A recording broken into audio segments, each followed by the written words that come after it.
네, 반갑습니다. 네, 안녕하세요. 네, 안녕하세요. 네네. 자, 지금 용산에 네, 도원동에 삼성 레미안 아파트를 매입을 하시려고 그러는데 네. 이미 뭐 아예 정하셨나 봐요. 이거를 매입을 해야 되겠다. 단지 이제 시간을 언제로 조금 매수 네. 타이밍을 잡는 게 좋냐라는 거잖아요. 네네. 근데 꼭 이거를 사시려는 목적이 특별히 있으신 건가요? 아, 저희 남편 회사가 용산이어서 아, 그 근처를 알아보는데 가격대가 저희가 할 수 있는 가격대가 가장, 만만해서. 네네. 자, 일단은 그리고 뭐 지금 괜찮아요. 서울 살고 있지 않아서, 어디서요? 서울을 살고 있지 않아서 남편 출퇴근 시간이 많이 걸려요. 아, 그러시구나. 예, 그래서 실거주 이사를 고려하다가 지금 용산 어디 찾아보다가- 쪽에 근무를 하시죠? 네? 용산 어디 쪽에 근무를 하세요? 무슨 동? 원효로 쪽에, 원효로 쪽이면 다 요 근처네요. 예, 원효대교 건너서, 원효대교 건너서니까 뭐 여기서 뭐 도보로 충분히 가능한 네네. 곳에서 근무를 하시기 때문에 네, 여기를 한번 보신 것 같고요. 네. 자, 일단은 제가 나쁘지는 않아요. 예, 네. 근데 좀 폭넓게 다른 것도 들여다보자는 의미에서 한번 좀 살펴보도록 할게요. 네네. 자, 여기는 지금 일단은 그 용산구 도원동이에요. 네네. 자, 여기가 용산입니다. 그리고 여기는 마포예요.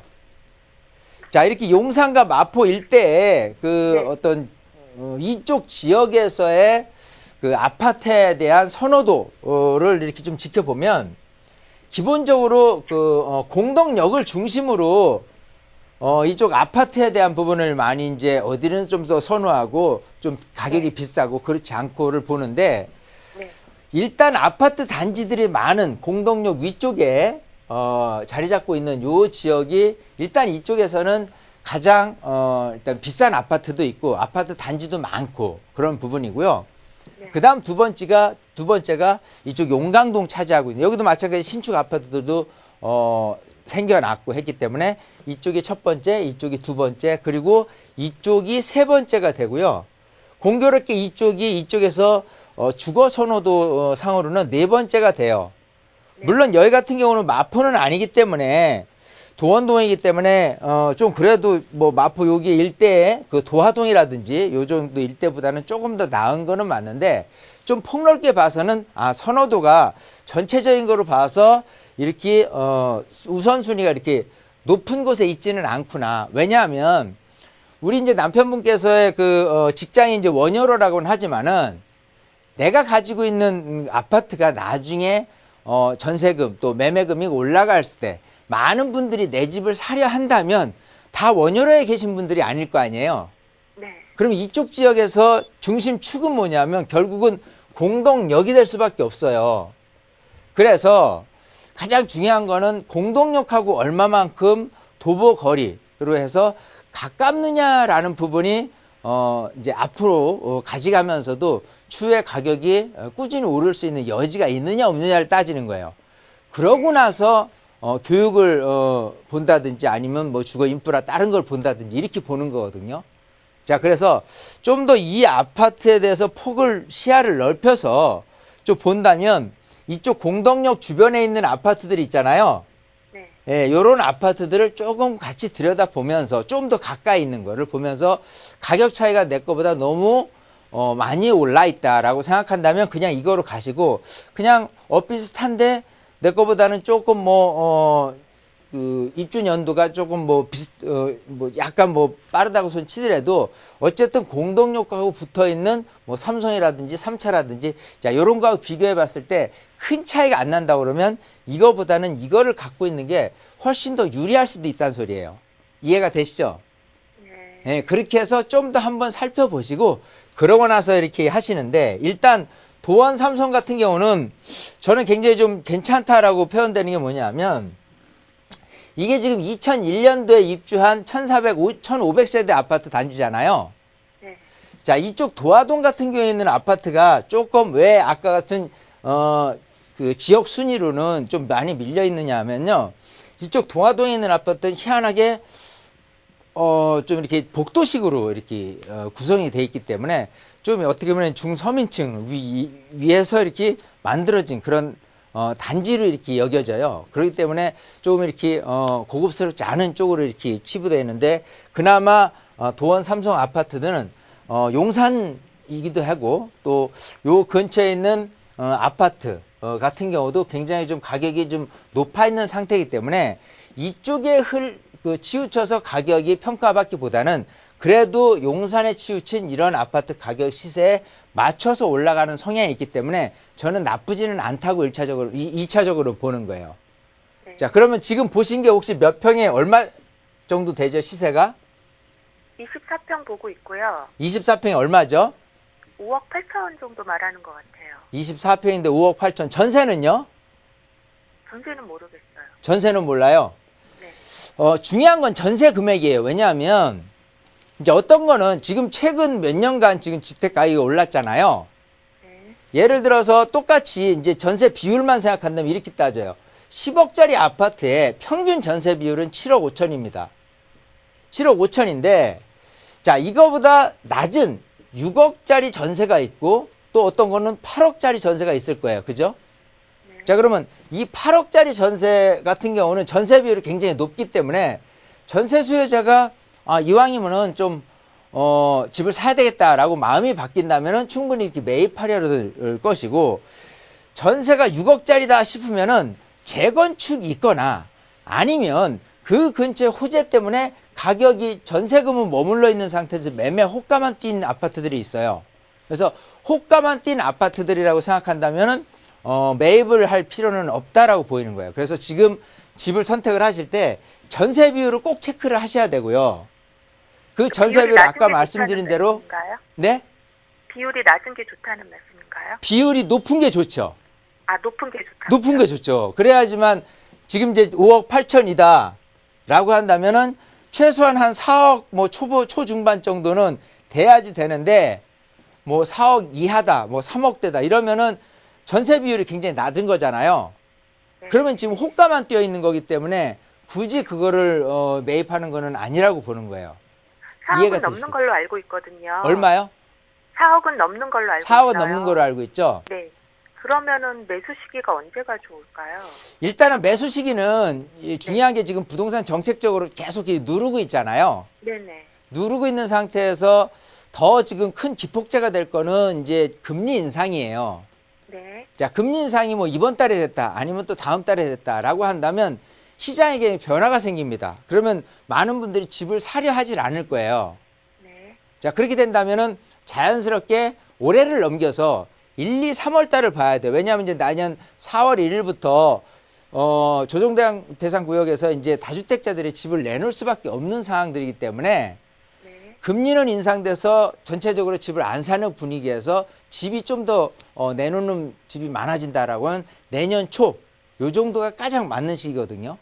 그리고 이제 장기적으로 봤을 때 이쪽 네. 용산 전체적인 분위기 자체가 장기적인 차원에서 괜찮은 게 국전무지구도 새로이 지금 이제 사업을 좀 진행하려는 움직임은 있어요. 물론 이제 당장 될 건 아니지만 그런 움직임 속에서 자연스럽게 좀 그런 영향을 받을 수 있는 부분이 있기 때문에요.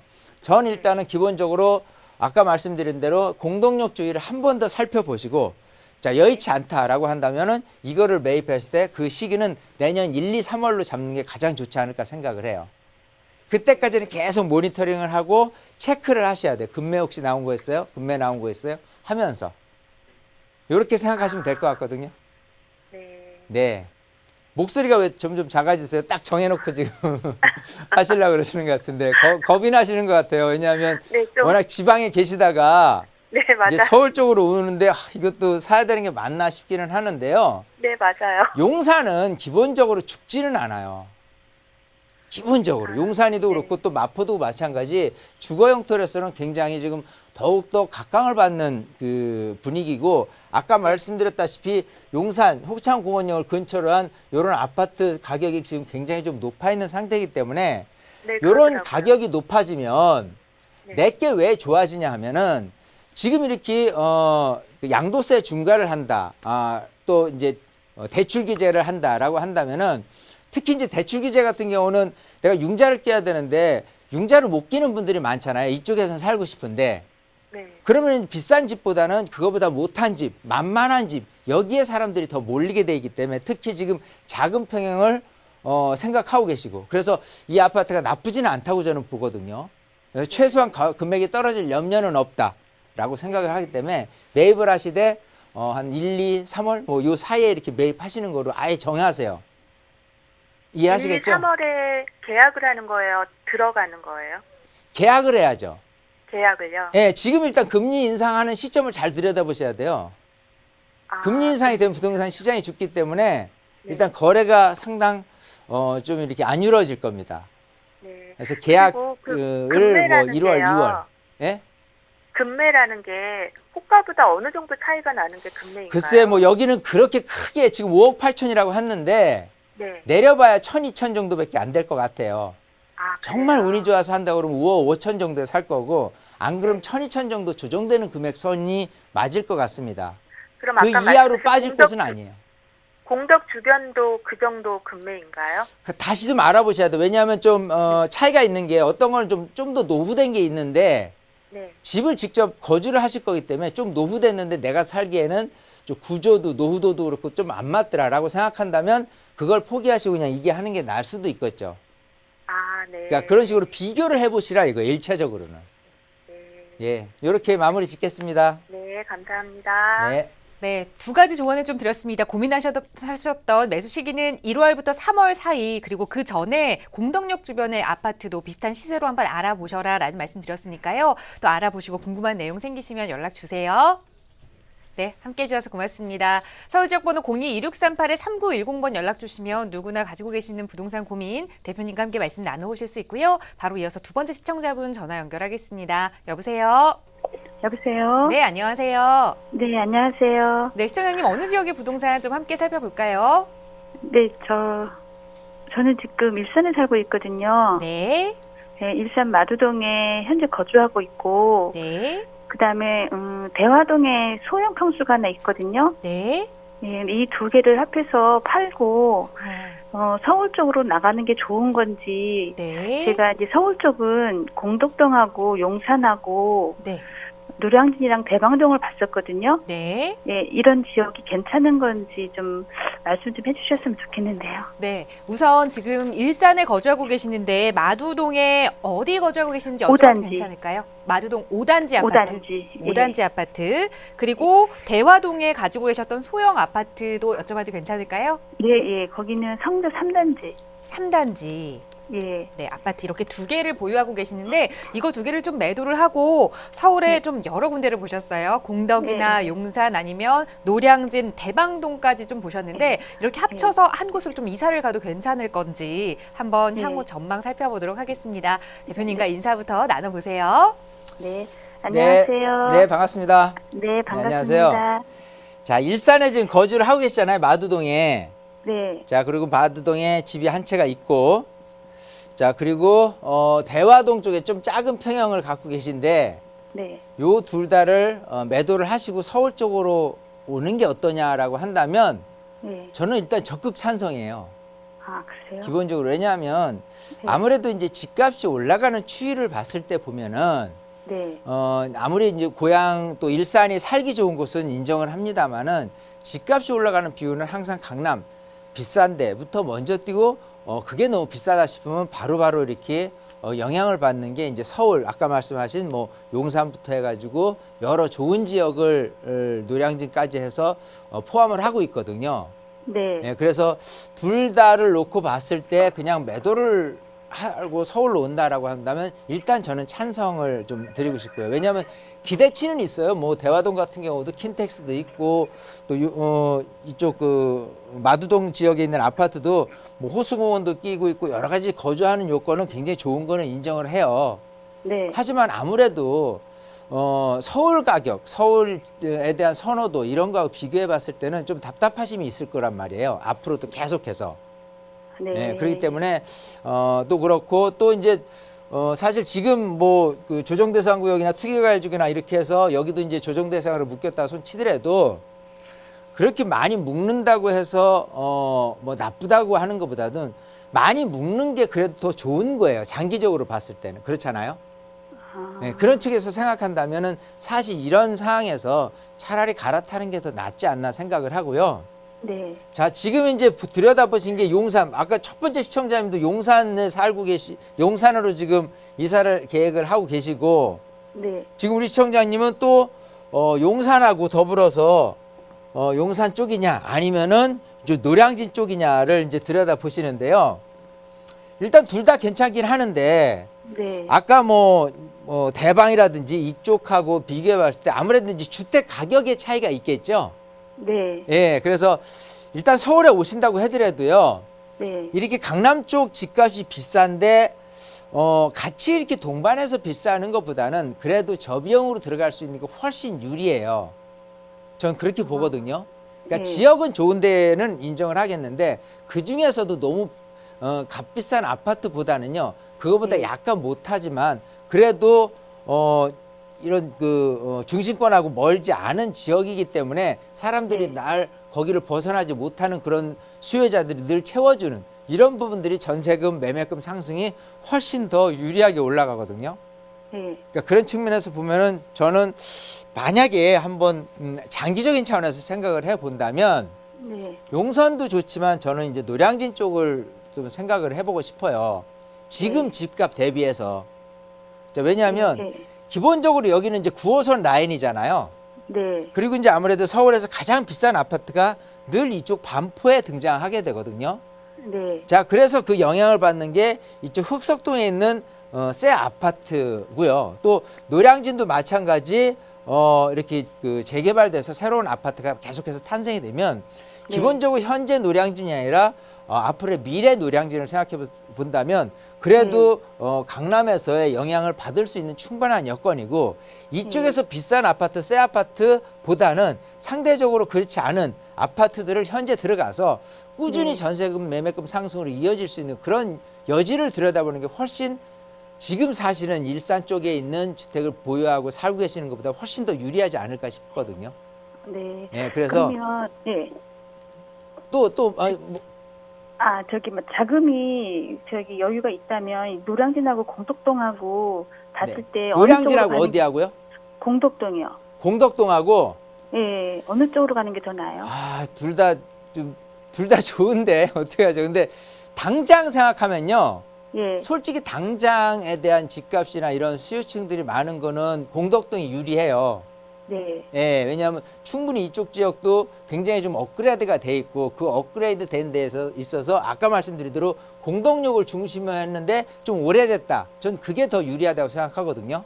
네, 자, 근데 네. 장기적인 차원에서 봤을 때 보면은 이 네. 강남 집값을 대체할 수 있는 그런 주택이 훨씬 유리하다고 저는 보이거든요. 아, 네, 장기적인 차원에서 즉 장기적인 차원은 건 여기 지금 신반포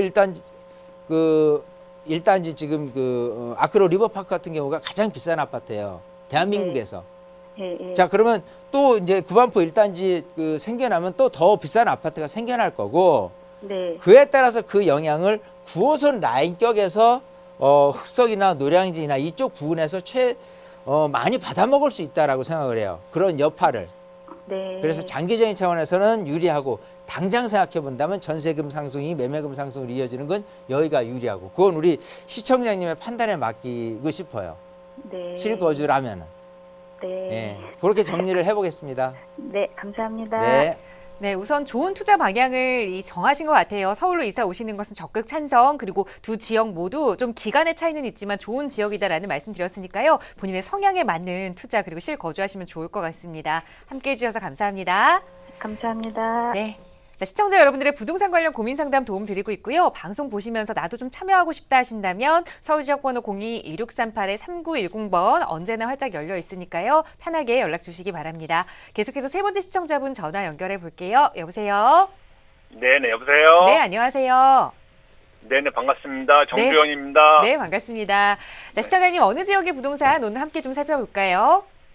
인하대학교 앞에 있는 헤리움이에요. 인하대 헤리움입니다. 네. 오피스텔이고요. 네, 이거 지금 인하대라면 인천에 인하대 앞에 있는 바로 인하대역 앞에 헤리움 오피스텔을 말씀해 주셨는데 보유를 하고 계신 건가요? 아니요, 그걸 지금 제가 올 초에 네. 구입을 했고요. 네, 그다음에 그게 이제 입주가 아마 2020년도 초 같아요. 20년도 초고, 네. 그다음에 지금은 이제 짓고 있어요. 올 초에 분양권을 좀 구입을 하시고 2020년에 입주를 좀 앞두고 있는 오피스텔인 것 같아요. 자, 네. 조금 더 가져가야 할지 아니면 이 분양권 상태에서 매도를 해야 할지 고민이실 것 같은데 한번 전문가의 의견 들어보겠습니다. 인사 나눠보세요. 네. 네, 반갑습니다. 네, 안녕하세요. 네, 반갑습니다. 정주영입니다. 네, 그래요. 이렇게 이름까지 얘기하시니까 너무 친근해지는 것 같아요. 자, 지금 인하대역 앞에 그 오피스텔을 이제 계약을 해놓으셨잖아요. 예. 지금 말씀하신 그 오피스텔이 저도 이제 좀 기억을 하는 게 굉장히 단지가 크더라고요. 네. 예, 여기 한 1,400세대가 넘는 걸로 이렇게 지금 나와 있는데, 자, 지금 이거를 얼마에 몇 평을 구입을 하셨죠? 지금 계약을 해놓으신 상태죠? 이건 이제 A타입이고요. 예. 그럼 이제 6.4평 되는데 이게 네. 부가세까지 포함해서 1억 2,500입니다. 1억 2,500. 네, 부가세 포함해서요. 자, 그리고 임대는 얼마나 나간다고 얘기하던가요? 요거 임대는 한 저기 처음에는 45에서 50 정도요. 45에서 초기에는 50 정도. 네. 그 이상 됐을 때는 좀 올라갈 가능성도 있다, 이렇게 보시는 거죠? 네. 자, 일단 2020년까지 들고 갔을 때 좀 어떻게 했느냐 생각하면요. 일단 저는 뭐 나쁘지는 않다고 여겨집니다. 네. 기본적으로는. 자, 장점과 단점을 말씀을 드릴게요. 자, 일단 장점부터 얘기하면, 일단 여기가 그 용현동하고 하익동 택지 지구예요. 네. 자, 그래서 그야말로 인하대학교 앞쪽으로 해서요. 그 인천에서 원래는 이쪽이 이제 구시가지였는데 이렇게 택지지구로 딱 구성되면서 느껴지는 어떤 인천에서의 목마름, 이런 부분 때문에 굉장히 조금 앞으로 좋아질 거로는 분명해 보여요.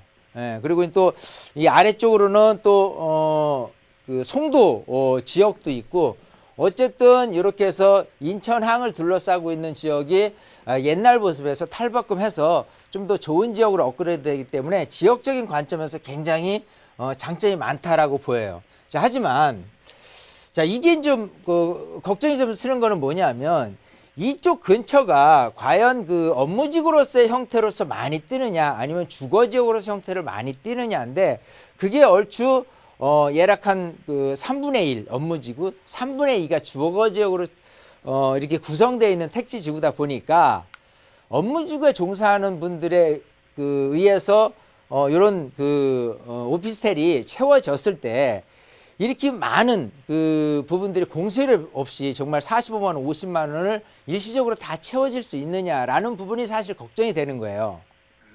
자, 왜냐하면 자, 기본적으로 이쪽에서 조금 내가 45만 원, 50만 원도 아니야, 그냥 한 30만 원 이하로 좀 살아야 되겠어 라고 한다면 충분히 좀 근처로 해서 저비용으로 들어갈 수 있는 데들이 충분히 많아요. 하지만 네. 그거보다는 좀 깨끗하고 좋은 환경에서 살고 싶어 해서 45, 50을 드릴 수도 있지만, 자칫 잘못해서 너무 물량이 많아지면 45, 50도 아닌 35, 50에서 지금 거래될 가능성도 있다는 거예요. 자, 그렇게 됐을 때는 지금 이제 구입하신 게 부가세까지 합쳐서 1억 2,500이면은 상당히 좀 금액적으로는 괜찮은데, 거기 금액에서 뭐 1억 3천, 1억 4천, 1억 5천으로 튀어 오르기에는 임대가 안 받쳐주기 때문에 그게 막 튀어 오르지는 않아요, 초기 단계에서는. 그래서 조금 걱정이 되는 게 뭐냐면, 예를 들어 이제 서울로 오면은 마곡지구가 그래요. 마곡지구 같은 경우가 요 정도 금액선에서 1억 5천까지 하는데, 월세를 나중에 이제 60에서 70 본다고 했는데, 지금 놓는 그 임대 금액이 40만 원 정도밖에 안 되거든요. 그만큼 네. 공급량이 많았을 때 단점이란 게 생각하는 것보다 오래 가는 거예요. 자, 그걸 이제 잘 생각을 하셔야 돼요. 자, 장기적으로 갔을 때 그냥 내가 월세 놓고 이렇게 가는 데 있어서는 1억 2,500쯤이면 굉장히 좀 만만하고, 워낙 입지도 괜찮고 지하철역 근처고 대학교 앞이기 때문에 좀 장기적인 차원에서는 괜찮을 법 싶은데, 당장 2020년 입주에서부터 대략 한 3년에서 5년은 그냥 그 상태대로 흘러가는 대로 내비둘 수밖에 없는, 이러지도 저러지도 못하는 상황에 처해 계시게 될 거예요.